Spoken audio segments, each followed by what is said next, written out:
Welcome to our YouTube channel guys. फिर से आपका अपने इस परिवार में स्वागत है गाइस। आज की वीडियो में बात करने वाले हैं एमसीआरई वैकेंसी 2025 को लेकर। जैसा आप सभी को पता होगा कि आपके रिजल्ट डिक्लेयर हो चुके हैं, ठीक है, सभी पोस्ट के लिए, चाहे वो फार्मासिस्ट के हों, चाहे स्टाफ नर्स के हों, चाहे लैब टेक्नीशियन के हों, ओटीएस असिस्टेंट के हों, चाहे जिस भी पद के हैं, सभी का रिजल्ट डिक्लेयर हो चुका है, ठीक है। इस वीडियो में हम प्रॉपर केवल एक ही, ठीक है, एक ही पोस्ट कोड की बात करेंगे 20, ठीक है, जिसमें ओटी असिस्टेंट एमटीएस की सीटें हैं, ठीक है, और मैक्सिमम लोग इसी में हैं, ठीक है, सभी को पता है मैक्सिमम लोग इसी में ही हैं। और हमने वीडियो भी बनाया था तो इसी पे ही बनाया था, ठीक है। तो रिजल्ट आए हुए बहुत दिन हो गए, वीडियो इतने दिन के बाद आपको मिल रहा है, ठीक है। कट ऑफ को लेकर वैसे आपको जानकारी तो आपने देख भी लिया होगा, रैंक कितना है, वीडियो भी यूट्यूब पे बहुत जगह पे देख लिया होगा कि क्या जा रही है कट ऑफ, क्या फाइनल स्कोर पे होगा, इतने नंबर पे, कितने नंबर पे होगा, कितने रैंक पे होगा, ये सब चीज़ें आपको पता होगा। लेकिन ये वीडियो, ठीक है, सभी को पता है मेरा वीडियो सबसे हट के सबसे अलग होता है, ठीक है। जो चीज़ें चल रही है उनसे हट के हम बात करते हैं, क्लियर चीज़ें बात करते हैं। आज की वीडियो में हम बात करने वाले हैं क्या भैया, आज की वीडियो में बात करने वाले हैं कि देखिए, लास्ट टाइम जब मैंने बताया था कि रिजल्ट आपका आ जाएगा, ठीक है, वो अलग की बात है कि अलग की बात है कि भैया देर से आया। मैंने बताया था कि आ जाएगा जल्द। तो कुछ कमेंट आए थे कि भैया क्या बोलते हैं कि एमटीएस पोस्ट के लिए मणिपुर में क्या हुआ है, कोर्ट केस हो गया इस पोस्ट के लिए, इसलिए अब रिजल्ट भूल जाओ, रिजल्ट नहीं आएगा, ठीक है। तो इसकी वजह से डिले नहीं हो रहा था, ठीक है, ये कोर्ट केस की वजह से डिले नहीं हो रहा था रिजल्ट, ठीक है। अगर होता तो भैया अब तक रिजल्ट ठीक क्यों आता, क्योंकि अभी इस पर फाइनल सुनवाई तो चल ही रही है, अभी लिस्टिंग भी लगा है इसका, ठीक है। ये मत सोचिए कि अगली सुनवाई की डेट भी इसका पड़ गया, मत सोचिए कि डिस्क्लोज कर दिया गया, नहीं, ये केस अभी चल रहा है, ठीक है। जो अगली सुनवाई है 11 अप्रैल को है, ठीक है। इम्फाल मणिपुर जो एमटीएस की वैकेंसी इन्होंने दिया है, ठीक है, उसके लिए हम बात कर रहे हैं। तो 134 पोस्ट पे इन्होंने अभी बोला है कि इसको हम होल्ड करते हैं, ठीक है, कोर्ट के अगले आदेश आने तक। इस चीज़ के लिए इन्होंने होल्ड किया। सब मामला हम समझेंगे कि क्या क्या था, ऑर्डर में क्या लिखा था, किस लिए कोर्ट केस हुआ, क्या इशू था, सब कुछ हम डिटेल में डिस्कस करेंगे, ठीक है। कोर्ट ने क्या आदेश दिया था, अगली सुनवाई कब तक होगी, और सबसे बड़ा इशू है कि ये भी वेटिंग लिस्ट आती है या नहीं एमसी में, ठीक है। ओटी असिस्टेंट और लिफ्ट ऑपरेटर और भी जो पद हैं, ठीक है, ड्रेसर का पद है, विभिन्न प्रकार के पद हैं, ठीक है, ग्रुप 20 में सबसे ज़्यादा, और इसी में ही कंपटीशन है, सभी को पता है, सबसे ज़्यादा कैंडिडेट इसी में ही है। तो सबसे पहले हम बात कर लेते हैं आपका यही कोर्ट ने क्या आदेश दिया था, ठीक है, किस वजह से आपके रिजल्ट में ये चीज़ लिख के आया है कि भैया 134 पदों को हम अभी 134 जो वैकेंसी है इतने को होल्ड करते हैं, ठीक है। तो उसमें क्या था, ऑर्डर में क्या इन्होंने दिया था, ठीक है, और ऑर्डर किस डेट को आया था। तो ये ऑर्डर जो आपका आया था भैया, मैं दिखा रहा हूँ आपको, कोर्ट का ऑर्डर है, ठीक है, कोर्ट का ऑर्डर है भैया, ठीक है, कोर्ट केस किया गया था, यहाँ पे सब चीज़ें लिखा है, ठीक है, पूरा क्या ऑर्डर में कितने पॉइंट यहाँ पे इन्होंने बताया है, आप देख सकते हो। पॉइंट नंबर फर्स्ट, इसको आप इंग्लिश में पढ़ लेना, बाकी हिंदी में ट्रांसलेट करके हम दिखा रहे हैं, ये और ये दो, ठीक है, 2 पॉइंट हो गया, और देखिए यहाँ पे तीसरा पॉइंट, ये सब कुछ आप रीड कर लेना अच्छे से, ये चौथा पॉइंट, ठीक है, और यहाँ पे ये 5वां पॉइंट है, ये 5वां पॉइंट है, ठीक है। बाकी हम विस्तार में इसका बताएंगे, पूरे का विस्तार से हम आपको हिंदी में बताएंगे, ठीक है, आप ये इंग्लिश में पढ़ लेना। ये 6ठा पॉइंट है, ये 7वां पॉइंट है, ठीक है, इन 7 पॉइंट में आप देख लेना, ठीक है, और ये 8वां पॉइंट है, ये 8वां पॉइंट है, ठीक है। उसके बाद यहाँ पे ये 9वां पॉइंट है, ठीक है, ये 9 पॉइंट हो गया, ये 10 पॉइंट हो गया, ठीक है। सारे पॉइंट आप पढ़ लेना इंग्लिश में, पहले क्या क्या चीज़ें लिखा है। ये 11 पॉइंट है, ठीक है, ये 11 नंबर का हो गया पॉइंट। उसके बाद अब देखिए यहाँ पे आगे की जो चीज़ें हैं ये आप देख सकते हैं। फिर उसके बाद हम चलते हैं और नीचे ये 12 पॉइंट, ठीक है, ये 12 नंबर का पॉइंट है, ठीक है। सारे पॉइंट आप देख लेना और समझ लेना। अब हम हिंदी में जब समझाएंगे आपको तो वहाँ पे इस चीज़ को ज़्यादा आपको क्लियर समझ में आएगा, ठीक है। तो ये देख लिया, अब इसका हम हिंदी वर्जन देखते हैं भैया कि हिंदी में ये चीज़ें क्या लिखी गई है। ये कोर्ट ने ऑर्डर किया था कब भैया, ये किया था इन्होंने 27 फरवरी को। कब किया था, 27 फरवरी को। कब किया था, 27 फेब को ऑर्डर आया था, ठीक है। और कोर्ट केस हुआ कब था भैया? 7 जनवरी को हुआ था। कब हुआ था? 7 जनवरी को हुआ था। कब हुआ था? 7 जनवरी को हुआ था। और ये ऑर्डर आया था कब? 27 फेब को, 27 फेब 2025 को, 27 फरवरी 2025 को, ठीक है। मतलब तब तक आपके एग्ज़ाम भी कंडक्ट नहीं हुए थे ना, आपके एग्ज़ाम चले थे 3 दिन, 26 को, 27 को, 28 को। पहले जानिए ये कोर्ट का मामला क्या था, मामला किससे संबंधित है, इस चीज़ को आप समझेंगे, ठीक है। क्या है भैया? यह मामला मल्टीटास्किंग स्टाफ एमटीएस के 198 पदों की भर्ती को लेकर दायर याचिका से जुड़ा है। याचिकाकर्ताओं ने हाई कोर्ट में 7 जनवरी 2025 की भर्ती अधिसूचना को चुनौती दी है, जो regional institute of medical science, जिसको आप इंग्लिश में बोलते हैं RIMS, ठीक है, इम्फाल में इन पदों के लिए जारी की गई थी, ठीक है। दूसरा पॉइंट समझिए। दूसरा पॉइंट है कि याचिकाकर्ताओं की मांग और तर्क। याचिकाकर्ता पहले से ही ग्रेड 4, ठीक है, ध्यान देना है, ग्रेड 4। अब उसका इनका कहना है कि भैया अब इसका नाम बदल के ये लोग एमटीएस के रूप में पुनः डिजाइन के पदों के अनुबंध, ठीक है, मतलब कॉन्ट्रैक्ट के आधार पर 10 से 20 वर्षों से कार्य कर रहे हैं, ठीक है ग्रेड 4 पे, और ये बोल रहे हैं कि हम अब एमटीएस के रूप में हो गए हैं और हमने लगभग 10 से 20 वर्ष हो गए हमको यहाँ पे काम करते हुए कॉन्ट्रैक्ट बेस पे, मतलब ठेकेदारी पे या फिर कॉन्ट्रैक्ट आप बोल सकते हो, जो भी बोल सकते हो, ठीक है। कॉन्ट्रैक्ट बेस पे हम काम कर रहे हैं, पिछले 10-20 वर्षों से कार्य कर रहे हैं। उन्होंने अपनी सेवा नियमित करने के लिए अधिकारियों से अनुरोध किया था, लेकिन अभी तक कोई निर्णय नहीं लिया गया है। बोल रहे हैं क्या, ठीक है, ये बोल रहे हैं कि भैया याचिकाकर्ता जो हैं बोल रहे हैं कि हमने अपनी सेवा नियमित करने के लिए अधिकारियों से अनुरोध किया था, लेकिन अभी तक कोई निर्णय नहीं लिया गया है। कुछ याचिकाकर्ताओं के मामले में हाई कोर्ट पहले ही नियमितकरण के आदेश दे चुका है, मतलब परमानेंट करने के लिए आदेश दे चुका है, लेकिन अधिकारियों ने अब तक इस आदेश को लागू नहीं किया है, ठीक है। मतलब मुद्दा बहुत पहले से ही चल रहा था, तो यहाँ पे और पहले ही कोर्ट केस किए होंगे, जो भी इशू रहा होगा, तो वहाँ पे आदेश शायद कोर्ट ने दिया होगा कि भैया इन लोगों को नियमित, मतलब परमानेंट करिए, स्थायी करिए, नियमित करिए, ठीक है। लेकिन अधिकारियों, इनका कहना कि अधिकारियों ने अब तक इस आदेश को लागू नहीं किया, ठीक है। चलिए यहाँ बात तो सही है। अब देखिए, अब इनका कहना है कि भैया 16 जनवरी 2016 को 134 पदों की भर्ती के लिए विज्ञापन जारी किया था, जिसकी लिखित परीक्षा अक्टूबर-नवंबर 2023 में हुई थी, लेकिन अभी तक परिणाम घोषित नहीं किया गया। अब इनका कहना है कि 16 जनवरी 2016 को 134 पदों की भर्ती के लिए विज्ञापन जारी किया गया था, जिसकी लिखित परीक्षा अक्टूबर-नवंबर 2023 में, अच्छा 2016 की भर्ती और लिखित परीक्षा अक्टूबर-नवंबर 2023 में हुई थी, लेकिन अभी तक परिणाम घोषित नहीं किया गया है, ठीक है। 25 लग गया, अभी तक परिणाम घोषित नहीं किया गया है। 24 में आपका, 24 में ये आया था लास्ट में, ठीक है, वैकेंसी जनवरी में, या तो 25 ही मान सकते हो आप, 25 में, जनवरी के महीने में, मतलब अभी तक ये नहीं दिए हैं रिजल्ट, ठीक है, इनका कहने का मतलब है।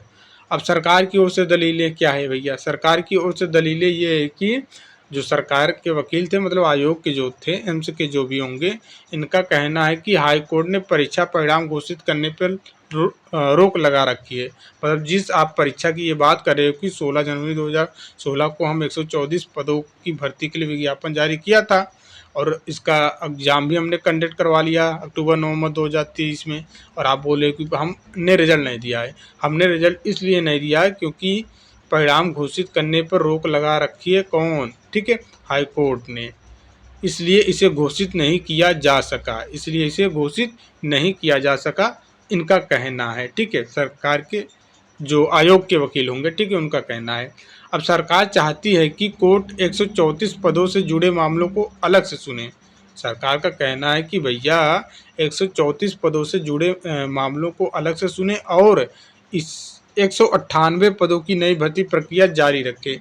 मतलब जो आयोग का कहना है, ठीक है, आयोग का कहना है कि भैया आप एक काम करिए, 134 पदों से जो मामला है, ठीक है, इसको साइड में रखिए।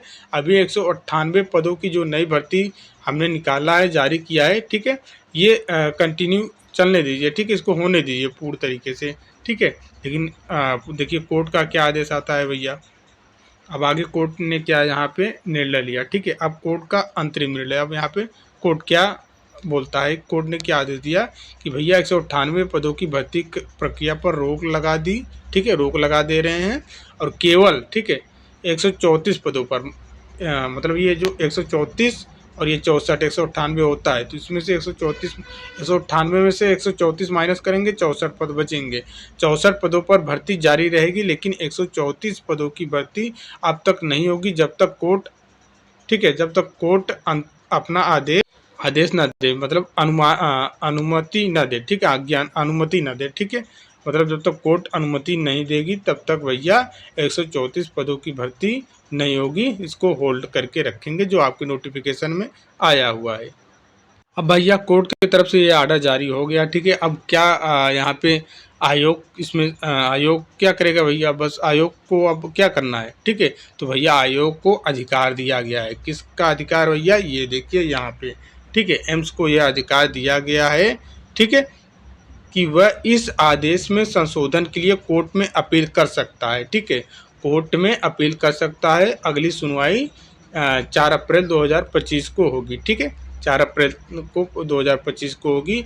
अब यहाँ पे एम्स क्या बात रखता है, क्या कहता है, क्या ना करता है, ठीक है, वो सब कुछ एम्स के ऊपर है। फिलहाल एम्स का कहना है कि भैया हम 198 पदों का जो भर्ती अभी आपने अपनी देखा ना, 198 का जो हमने निकाला है विज्ञापन, इसको कंटिन्यू चलने दीजिए, ठीक है।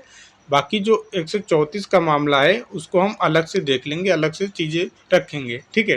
अब वहाँ पे 11 अप्रैल को क्या फैसला लेते हैं, या एम्स क्या वहाँ पे अपना बात रख पाते हैं, ये लोग क्या कर पाते हैं, ठीक है, वही लोग जाने भैया, ठीक है। बाकी फ़िलहाल अभी आप ये नहीं बोल सकते हो कि 134 पद हमारे जो हैं, ठीक है, 134 पद जो हैं हमारे कम हो गए हैं, ये आप अभी नहीं कह सकते हो, ठीक है।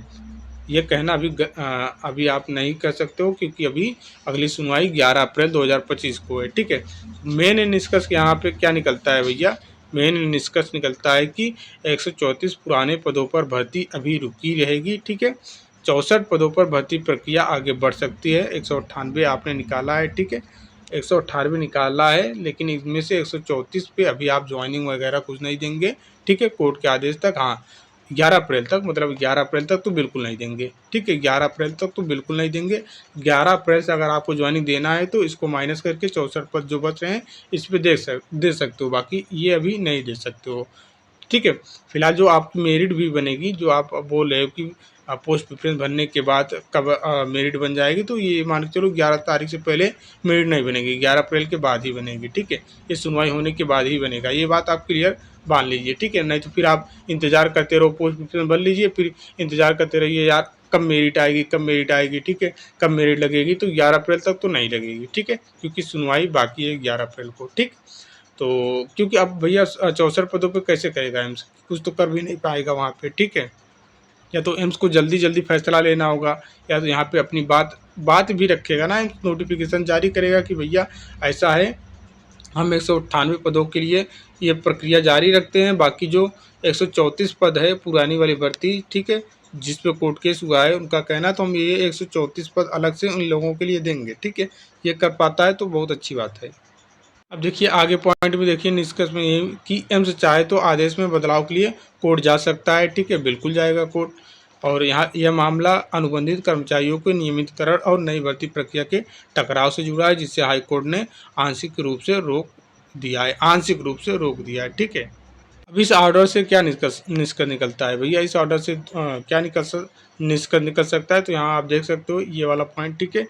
सरकार चाहती है कि कोर्ट 134 पदों से जुड़े मामलों को अलग से सुने और 198 पदों की नई भर्ती प्रक्रिया जारी रखे, ठीक है। ये हो सकता है कि जारी रहे और ये मामला अलग से सुना जाए, वहाँ पे क्या वो लोग कहते हैं, ठीक है, 11 तारीख को ही पता चलेगा।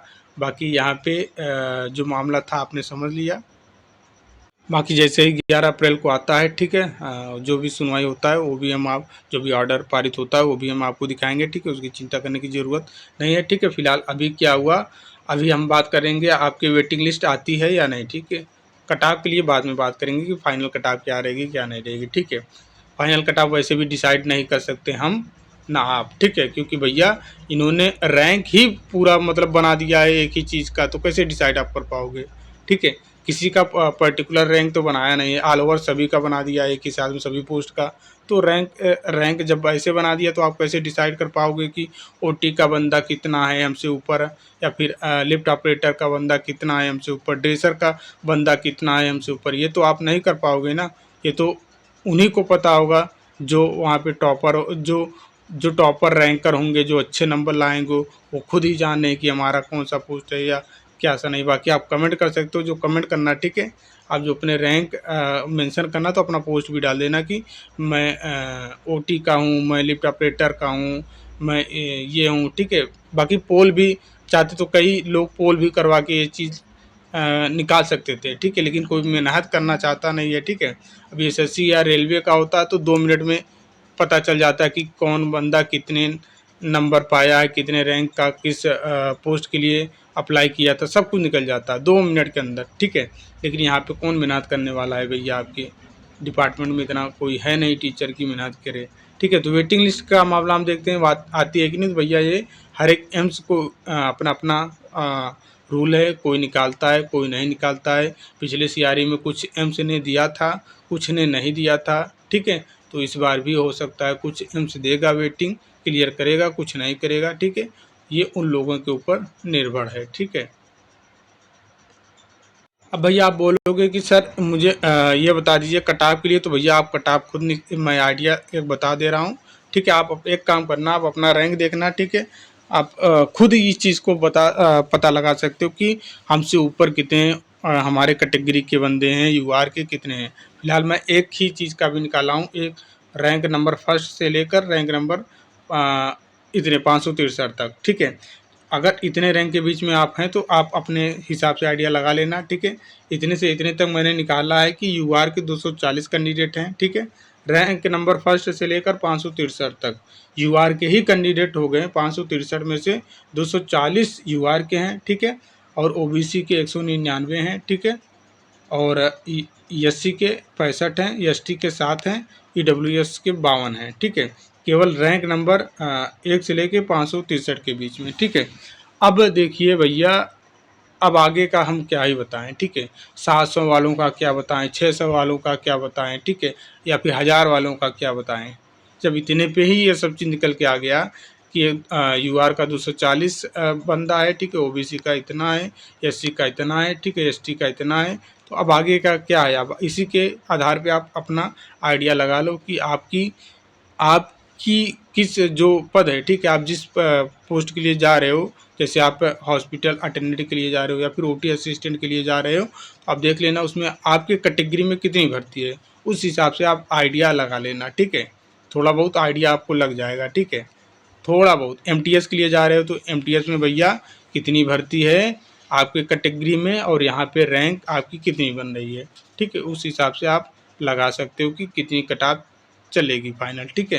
फिलहाल अभी तो ऐसा नहीं, ये तो पोस्ट प्रेफरेंस बनने के बाद फाइनल मेरिट जो बनेगी वही डिसाइड कर पाएगा, क्योंकि भैया अभी इनमें इन्होंने ऑल ओवर जो बना दिया है रैंक, ठीक है। जैसे कि अब किसी का मान लीजिए 700 रैंक है, ठीक है, 700 रैंक है। अब इसमें से हम ये नहीं बता सकते हैं कि ये 700 रैंक में से ऐसे कितने कैंडिडेट हैं जो ओटी असिस्टेंट का है, या फिर जो ड्रेसर का है, या फिर जो लिफ्ट ऑपरेटर का है, या फिर और भी जो पद, कई पद हैं ना, बहुत सारा, मोची अटेंडेंट के कितने हैं, या क्या एमटीएस के कितने हैं, ये चीज़ कौन जानता है? किसी को नहीं पता है। ऑल ओवर इन्होंने रैंक बना दिया है ग्रुप वाइज, तो कैसे हम डिसाइड कर पाएंगे, ठीक है। आइडिया लग सकता है कि भैया इतने से इतने तक हो सकता है, यहाँ जितनी वैकेंसी है उसके अंदर रैंक है, तो पॉसिबिलिटी है कि भैया हो जाएगा। बस इतना ही मान के चल चल सकते हो आप फ़िलहाल के लिए, अभी तो इतना ही मान के चलें। बाकी जो चीज़ें रहेगा पोस्ट प्रेफरेंस बनने के बाद ही आपको पता चलेगा, ठीक है। तब भी नहीं पता चलेगा जब तक फाइनल मेरिट नहीं आएगी, ठीक है। तो उम्मीद करते हैं चीज़ें आपको समझ में आ गई होंगी। अगर आप कमेंट करेंगे, ठीक है, वीडियो पे कमेंट करेंगे, तो प्लीज़ आप इतना ज़रूर कमेंट करना कि भैया मेरा रैंक इतना है, इस पद के लिए मैंने अप्लाई किया था, ठीक है। इस पद के लिए मैंने अप्लाई किया था, चाहे वो फार्मासिस्ट को, चाहे ओटी के हों, चाहे स्टाफ नर्स के हों, जिस भी पद के लिए होंगे आप ज़रूर कमेंट करना, ठीक है। उम्मीद करते हैं चीज़ें आपको समझ में आ गई होंगी। तो मिलते हैं नेक्स्ट वीडियो में, तब तक के लिए जय हिंद, जय भारत।